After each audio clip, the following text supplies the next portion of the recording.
Clothing is an expression, image, and personality of a culture because from the clothing norms and cultural values of a nation can be reflected. Did you know that the traditional vegetable dyed plied lungi worn by fishermen in Tamil Nadu earned worldwide acclaim over 800 years ago?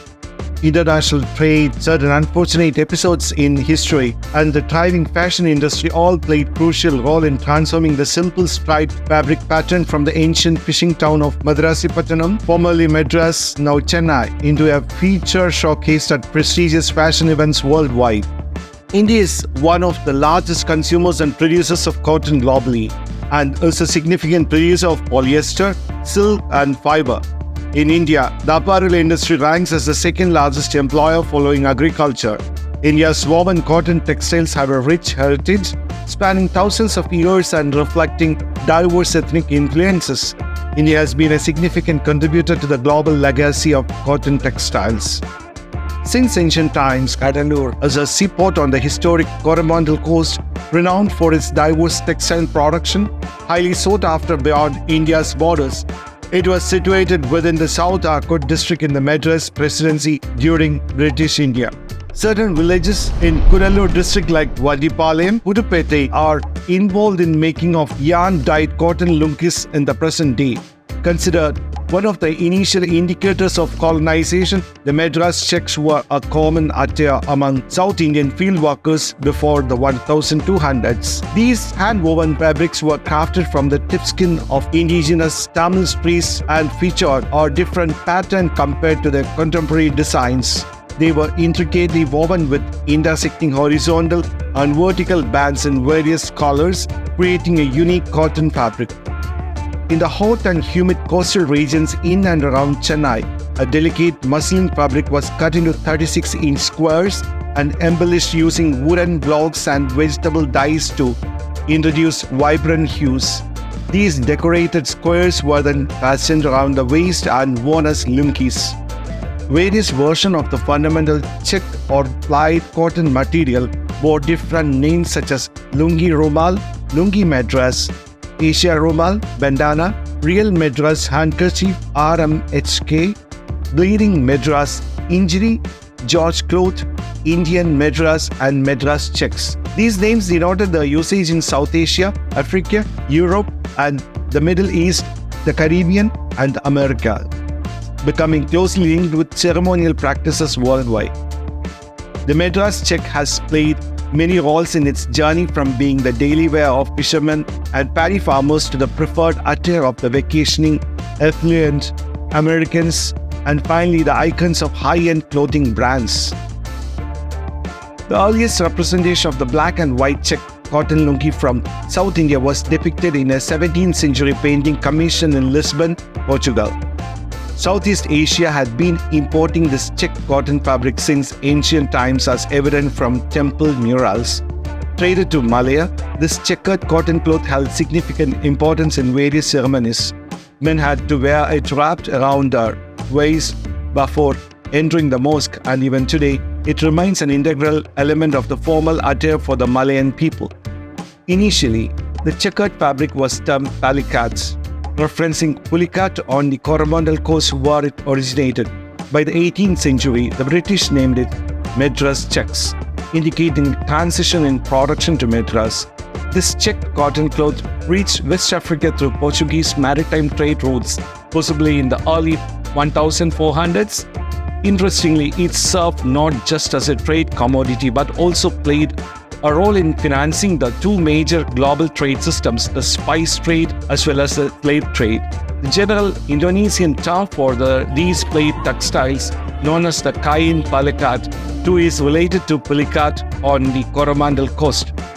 The checked and plied sarong found everywhere across the Indonesian islands stem from early imports of bundles of simple patterns from South India, and the checked and plied sarong found everywhere across the Indonesian islands stem from early imports of bundles of simple patterns from South India, and the Islamic influence further strengthened the use of stripes and checks here.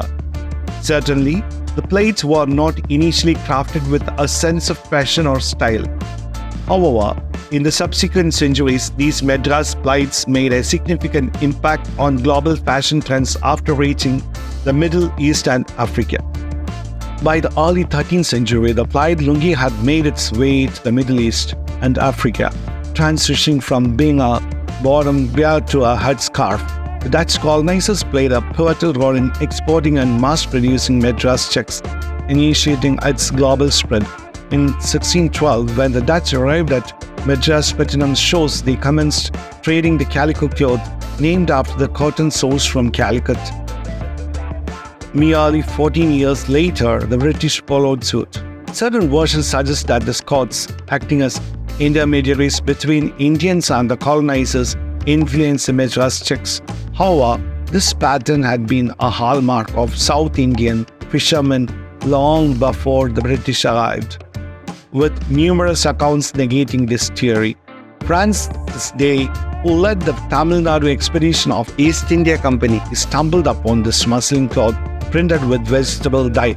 Recognizing the potential for overseas trade, they obtained a license allowing the trade of Madras checks in 1639. These checks were then exported to African countries like Nigeria, where Madras lungis become known as injiri, representing authentic Indian fabric.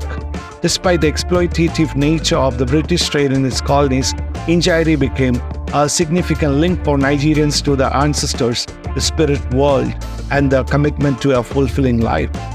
In the 1950s, this cheap cloth meant for the underprivileged had an unusual revival in the USA. In 1958, William Jacobson, an American textile importer, had journeyed to India in quest of this material. By that time, the fabric had shed its suffix and was universally recognized as Madras. In the same year, William Jacobson bought 10,000 yards of naturally dyed Madras from Captain Nair, founder of the Leela Lace Holdings Private Limited, Mumbai, a company producing a vibrant version of the pattern infused with the distinct scent of the vegetable dyes and sesame oil used in its creation. Captain Nair had cautioned Jacobson that the American practice of machine washing wouldn't suit Madras, as the dyes were prone to bleeding, a phenomena where the color spreads onto other surfaces, especially when exposed to water or other liquids. Captivated by the cloth's exotic aura, he sold it to the renowned American fashion retailer Brooks Brothers, but failed to mention appropriate washing instructions. The clothes released colors when washed. Later, the customers complained and threat of a lawsuit emerged.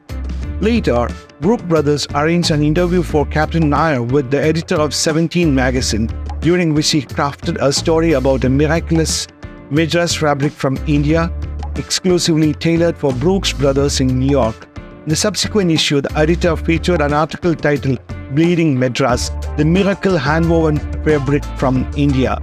The miracle fabric that would change colors with every wash made in India, exclusively for Brooks Brothers of New York. Guaranteed to bleed, promised the tagline, and within days Madras became an American sensation. This unique and intriguing concept resonated with wealthy and influential Americans, much like Jacobson. The vibrant colors, characteristic of Madras, became the preferred choice for their vacations. Rich Americans who went for holidays in Bahamas brought the style to the posh campuses of Ivy League colleges. From the late 1900s to the early 2000s, Madras made appearance on runways, in men's and women's fashion magazines, and in the wardrobes of influencers. Undoubtedly, it underwent transformations over the centuries, transitioning from a handmade, vegetable-dyed lungi to a machine-produced suit, yet retaining the essence of the Indian field worker. While some suggest we were merely awaiting white acceptance to value the pattern, a fabric that has traversed seas and oceans cannot be simplified to a mere fashion statement. Its history is celebrated as the fabric itself, involving extensive journeys, trade, fashion, and cultural significance. I hope you like the history of lungis. Please subscribe, like, and share. Stay tuned till we meet again. Thank you. Godspeed.